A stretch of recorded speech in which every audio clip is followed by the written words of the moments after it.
बिस्मिल्लाहिर्रहमानिर्रहीम। हमारा आज का जो लेक्चर है वो रेजोनेंस जो आर्टिकल था उसी के रिलेटेड, ये उससे एसोसिएटेड सेकंड लेक्चर है। रेजोनेंस के लेक्चर में हमने कैनोनिकल फॉर्म्स की बात की, रेजोनेंस हाइब्रिड की बात की। मैंने आपको बेंजीन की एक एग्ज़ाम्पल दी थी जिसमें बेंजीन की 5 कैनोनिकल फॉर्म्स मिलके एक रेजोनेंस हाइब्रिड स्ट्रक्चर बनाती हैं बेंजीन का। तो आज हम उन्हीं कैनोनिकल फॉर्म्स को स्टडी करेंगे।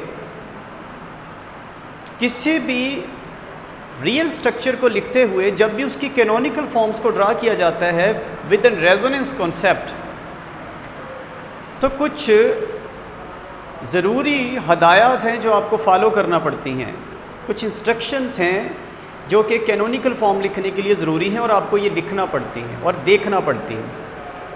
अगर सारी कंडीशन फुलफ़िल नहीं होती तो वो एक कैनोनिकल फॉर्म नहीं कहलाएगी, वो कोई दूसरा प्रोडक्ट बन जाएगी। याद रखें, कैनोनिकल फॉर्म लिखते हुए जो भी हम कैनोनिकल फॉर्म लिखेंगे वो पहले वाली कैनोनिकल फॉर्म के साथ मिलती होनी चाहिए, हमारा प्रोडक्ट चेंज ना हो। जब भी आप इलेक्ट्रॉन्स की शफलिंग कर रहे हों within the structure of one canonical form, then the structure of the other canonical form should not make another compound. एक दूसरा कंपाउंड नहीं बनना चाहिए इससे। तो कुछ जो ज़रूरी रूल्स हैं एक स्ट्रक्चर के कैनोनिकल फॉर्म होने के लिए वो आज हम स्टडी करेंगे। यहाँ पे 5 रूल्स एक्सप्लेन करूँगा मैं विद एग्जांपल्स। सो पहला रूल कैनोनिकल फॉर्म के लिए ये है that canonical form should be a bona fide lever structure। Lever structure बनाते हुए हमें सबसे जो ज़्यादा चीज़ ध्यान में रखना होती है वो ये है कि अब जितने भी एलिमेंट्स को इंक्लूड कर रहे हैं एक कंपाउंड बनाने के लिए, उन सब के जो आखिरी शेल के अंदर मौजूद इलेक्ट्रॉन्स हैं वो कंप्लीट होने चाहिए, कम या ज़्यादा ना हो। कुछ डेविएट भी करते हैं इस रूल से, लेकिन अगर हम बात करें फर्स्ट पीरियड की जिसमें हाइड्रोजन और हीलियम है, उसमें 2 से ज़्यादा इलेक्ट्रॉन नहीं होने चाहिए। अगर अब सेकंड पीरियड की बात करें उसमें 8 से ज़्यादा इलेक्ट्रॉन्स नहीं होने चाहिए। तो यहाँ पे मैंने एक ऐसे एलिमेंट को, सेंट्रल एलिमेंट को चुना है जो सेकंड पीरियड से बिलोंग करता है, that is nitrogen. First example में दिस इज़ द नाइट्रोजन। मैंने इसको मेन एलिमेंट के तौर पे सिलेक्ट किया और हम जानते हैं नाइट्रोजन जो है वो 5th ग्रुप से बिलोंग करता है, 5th A से। इसका मतलब ये हुआ है कि इसके आखिरी शेल में 5 इलेक्ट्रॉन हैं। It should not exceed 8। इसको 8 से ज़्यादा गेन नहीं करना होंगे बॉन्डिंग करते हुए। सो नाइट्रोजन के जो 5 इलेक्ट्रॉन हैं वो पूरे होने चाहिए एक स्ट्रक्चर बनाते हुए। मतलब उस और जो नाइट्रोजन है अपनी न्यूट्रल फॉर्म में ये 3 बॉन्ड बनाता है विद 1 लॉन पेयर। जैसे अमोनिया का स्ट्रक्चर देख लें, इसमें नाइट्रोजन जो है वो 3 हाइड्रोजन के साथ एसोसिएट होता है और एक लॉन पेयर इसके ऊपर होगा। जब भी नाइट्रोजन चौथा बॉन्ड बनाने जाता है इसको अपना पेयर डोनेट करना होता है। Then ultimately while making its 4th bond nitrogen should be positively charge. Nitrogen के ऊपर पॉजिटिव चार्ज आ जाना चाहिए। तो कभी भी नाइट्रोजन 3 से ज़्यादा बॉन्ड जब भी बनाएगा तो चौथा बॉन्ड बनता है वो भी नाइट्रोजन के ऊपर पॉजिटिव चार्ज के साथ। अब मैं एक कंपाउंड मैंने लिया है ट्राई मेथाइल एमाइन ऑक्साइड। एक स्ट्रक्चर ये है और हमने ये देखना है कि क्या ये जो हम इसे एक नई स्ट्रक्चर बनाने जा रहे हैं, जो इलेक्ट्रॉनिक चेंजेस हमने की हैं, क्या वो बोनाफाइड लेवर स्ट्रक्चर है। अगर तो ये दोनों लेवर स्ट्रक्चर्स होंगी तब मैं इसको इसकी कैनोनिकल फॉर्म बोल सकता हूँ। और अगर कैनोनिकल फॉर्म बनाते हुए मैंने लेवर स्ट्रक्चर के लिए जो बेसिक नीड है मैं उससे बाहर निकलूँगा, बेसिक कंडीशन से बाहर निकलूँगा, तो वो बोनाफाइड लेवर स्ट्रक्चर नहीं रहेगी, तो वो कैनोनिकल फॉर्म भी नहीं होगी, क्योंकि ऐसा कोई कंपाउंड एग्जिस्ट ही नहीं करेगा। सो यहाँ पे देखिए ट्राई मिथाइल 1 2 3 ये 3 मिथाइल ग्रुप्स है नाइट्रोजन के साथ associated. Tri methyl nitrogen imine oxide, ये इमाइन ग्रुप की निशानी है नाइट्रोजन का मौजूद होना। When carbon makes a single bond with nitrogen it is amine. Double के साथ ईमाइन और ट्रिपल के साथ सायानो ग्रुप बनता है। सिंगल बॉन्ड है तो ये इमाइन है, साथ इसका ऑक्साइड है। तो ये देखें, इसमें आप उस कंडीशन को फुलफिल कर रहे हो जिसमें नाइट्रोजन 3 बॉन्ड बना सकता है। जब चौथा बनाने जाएगा ऑक्सीजन के साथ तो इसके ऊपर पॉजिटिव चार्ज आ जाएगा और ऑक्सीजन के ऊपर फॉर्मल नेगेटिव चार्ज। ये जो पॉजिटिव चार्ज और नेगेटिव चार्ज ये फॉर्मल हैं। नाइट्रोजन के ऊपर फॉर्मल पॉजिटिव चार्ज होने का मतलब है कि अब इसके आखिरी शेल में ये 5 को कंट्रीब्यूट नहीं कर रहा है, ये 4 कंट्रीब्यूट कर रहा है। तो देखें, इसका जो कार्बन के साथ बॉन्ड बन रहा है, इस बॉन्ड में 2 इलेक्ट्रॉन होंगे, एक कार्बन की तरफ से होगा, एक नाइट्रोजन की तरफ से होगा। 1 2 3 और ये 4 बॉन्ड बना रहे हैं बस, यानी 4 के साथ जा रहे हैं। अगर इसके साथ प्लस ना होता, 3 बॉन्ड होते, ऑक्सीजन अटैच ना होता, इसके ऊपर लॉन पेयर इस बात की निशानी कि ये 5 के 5 इलेक्ट्रॉन, जिसमें 3 बॉन्डेड पेयर हो, 3 बॉन्डेड पेयर्स में होता और एक नॉन बॉन्डिंग पेयर होता।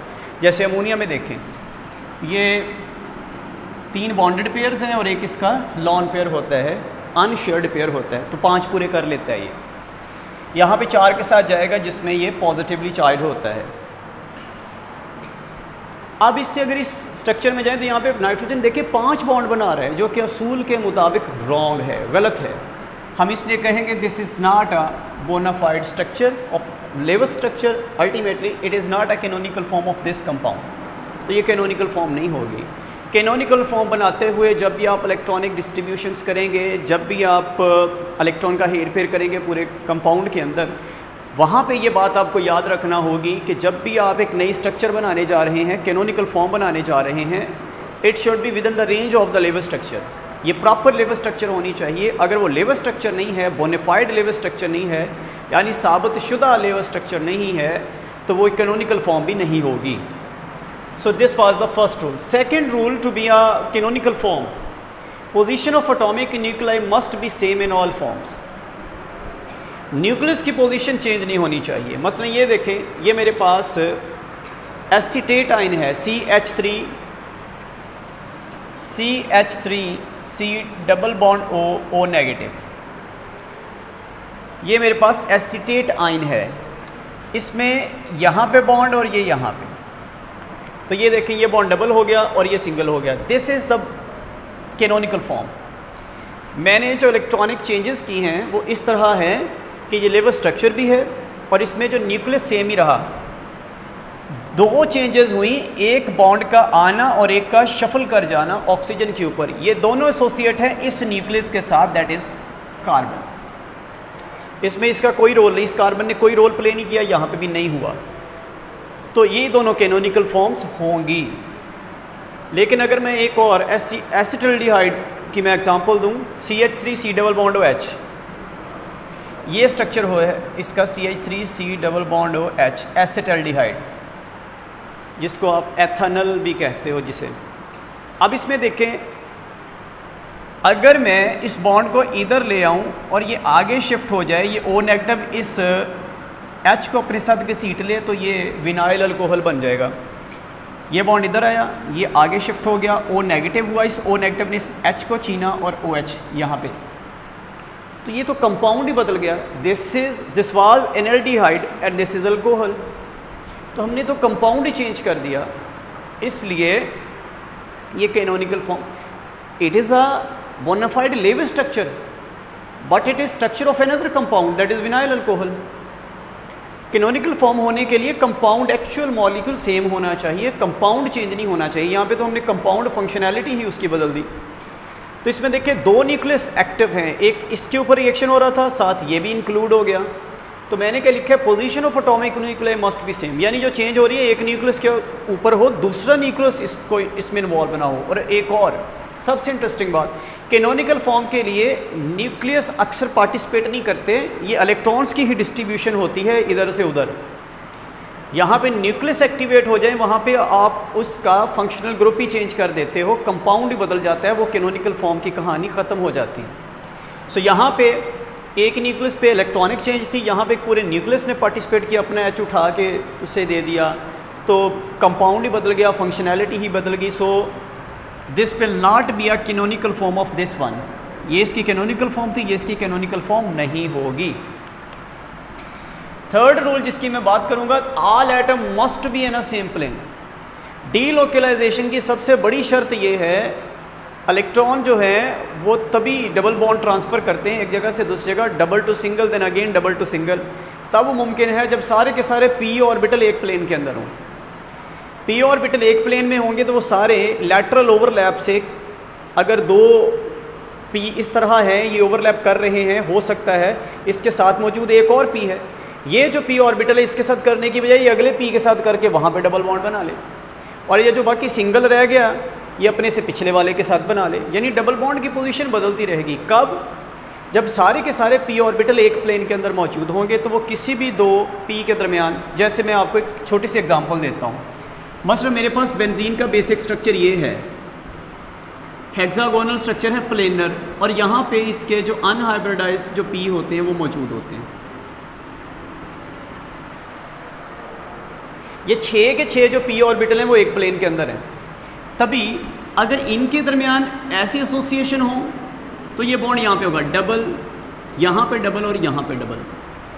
हो सकता है ऐन मुमकिन है ये पी इसके साथ बनाना पसंद नहीं करे, ये इसके साथ कर ले, तो अब के बार एसोसिएशन जो होंगी वो कुछ इस तरह होंगी। अब के बार इनके दरमियान हो जाए, ये एसोसिएट हो जाए, जब ये होगा ये इसके साथ हो जाएगा, ये इसके साथ, डबल बॉन्ड की पोजीशन बदल जाएंगी। यानी ये पी ऑर्बिटल इसके साथ भी बनाने की प्रॉपर्टी रखता है, इसके साथ भी रखता है, तो किसी के साथ भी डबल बॉन्ड बना सकता है। लेकिन ये तभी मुमकिन है जब 6 के 6 पी ऑर्बिटल एक ही प्लेन के अंदर होंगे। अगर इनमें से कोई एक आध भी आउट ऑफ प्लेन हुआ तो ये सीक्वेंस टूट जाएगा और रेजोनेंस मुमकिन नहीं रहेगी, डीलोकलाइजेशन मुमकिन नहीं रहेगी। बिल्कुल ऐसे ही बेंजीन के अंदर तो ये पॉसिबल है, बट साइक्लो ऑक्टाटेट्राइन, साइक्लो ऑक्टा मतलब 8 कार्बन है, टेट्राइन मतलब 4 डबल बॉन्ड है, तो साइक्लो ऑक्टाटेट्राइन में ये जो डीलोकलाइजेशन मुमकिन नहीं होती। यानी आप कभी नहीं देखेंगे कि ये यहाँ पे ट्रांसफ़र हो जाए, ये यहाँ पे ये इस तरह और ये वाली फॉर्म आ जाए। ऐसा क्यों मुमकिन नहीं? क्योंकि 8 के स्ट्रक्चर में यहाँ पे जो 8 पी ऑर्बिटल होंगे वो सब के सब एक प्लेन में नहीं होते। 2 पी ऑर्बिटल इस पूरी सीक्वेंस को ब्रेक कर देते हैं, वो अलग से अपने दरमियान ही बनाना पसंद करते हैं, वो दाएँ बाएँ नहीं जाते। जब दाएँ बाएँ नहीं जाएंगे तो वो जो डीलोकलाइजेशन का प्रोसेस है वो रुक जाएगा।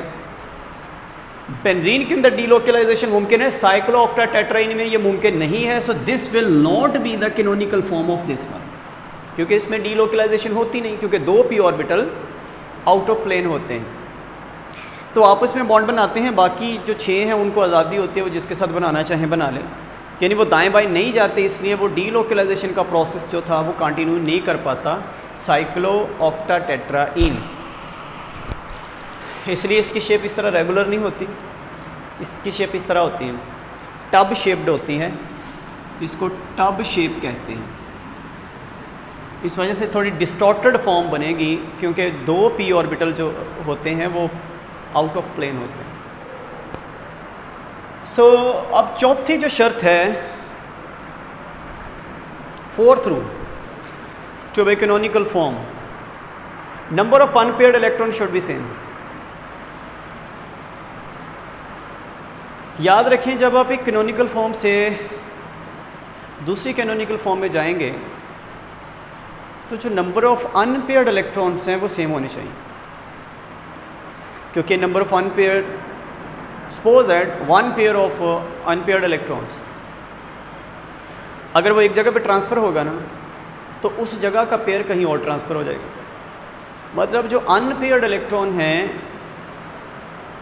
वो सेम रहने चाहिए।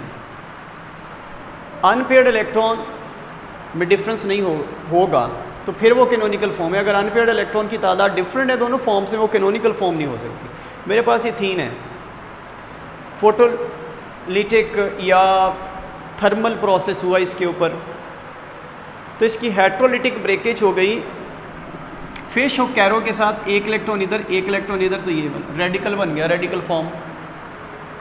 तो इसमें देखें 2 इलेक्ट्रॉन हैं जो सेपरेट है, यहाँ पे वो दोनों मौजूद।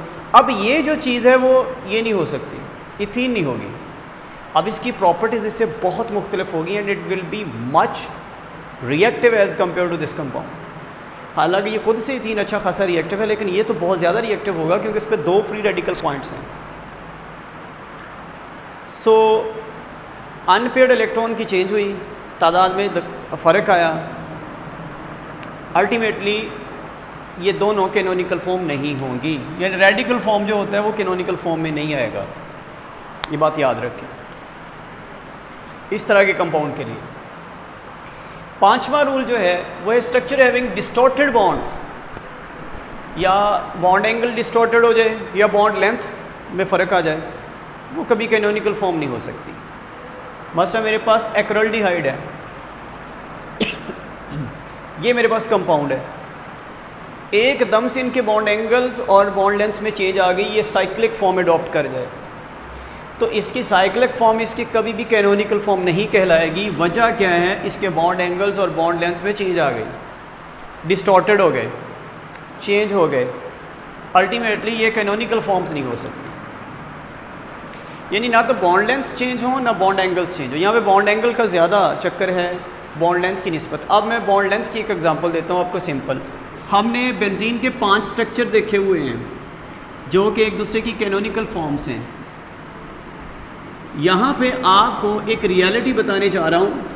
इसमें ये देखें कि ये तो कैकूल स्ट्रक्चर है, ये जो 3 डेवर स्ट्रक्चर हैं, इसको दीवार स्ट्रक्चर भी कहते हैं, ये दोनों काफ़ी ज़्यादा कंट्रीब्यूट करते हैं और ये थोड़ा कंट्रीब्यूट करते हैं। उसकी वजह क्या है, मैंने जो अभी कहा कि structure having distorted bond angles and distorted bond length, they are not canonical form, but remember in some cases they are canonical form but they contribute little as compare to the other one.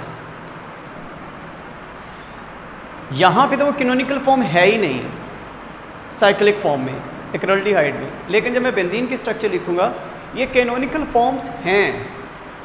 हालांकि इनकी bond length, इनमें देखें एक double bond की length जो है बाकी 2 की निस्बत ज़्यादा होगी, डिस्टॉर्शन हो गई बॉन्ड लेंथ में। अगरचे कि इनकी बॉन्ड लेंथ ज़्यादा होगी, चेंज आ गई बॉन्ड लेंथ में, फिर भी कैनोनिकल फॉर्म है, लेकिन इसकी कंट्रीब्यूशन का अंदाज़ा लगा लें कहाँ पे, इसकी 39% और इसकी 7.3%, यानी कंट्रीब्यूशन कम होगी तो कैनोनिकल फॉर्म हो सकती है विद डिस्टॉर्टेड बॉन्ड एंगल और distorted bond length, but it contribution will be lowered. बहुत ज़्यादा कंट्रीब्यूशन नीचे आ जाएगी, परसेंटेज ऑफ कंट्रीब्यूशन। तो ये 2 एग्जांपल, कभी कभी ये कैनोनिकल फॉर्म होती ही नहीं कुछ केसेस में। तो मैंने यहाँ पे 5 कंडीशन डिस्कस की हैं आपके साथ। It should be bona fide level structure. Number 2, nucleus same रहना चाहिए। नंबर 3, सेम प्लेन के अंदर हो। नंबर 4, अनपेयर्ड इलेक्ट्रॉन्स की तादाद सेम रहे। Number 5, distortion of bond length and bond angle ये नहीं होनी चाहिए। ऐसी सूरत में 2 कंपाउंड कैनोनिकल फॉर्म हो सकते हैं, कंपाउंड सेम होगा, 2 लेवल स्ट्रक्चर्स कैनोनिकल फॉर्म हो सकती हैं। सो ये हमने कंडीशंस पढ़ी हैं, रूल्स पढ़े हैं for being the canonical form for a level structure. तो इंशाल्लाह अगला जो लेक्चर होगा वो इसी कैनोनिकल फॉर्म के रिलेटेड और कुछ रेजोनेंस एनर्जी के रिलेटेड होगा। सो आज का हमारा लेक्चर यहीं पे ख़त्म होता है। अल्लाह हाफ़िज़।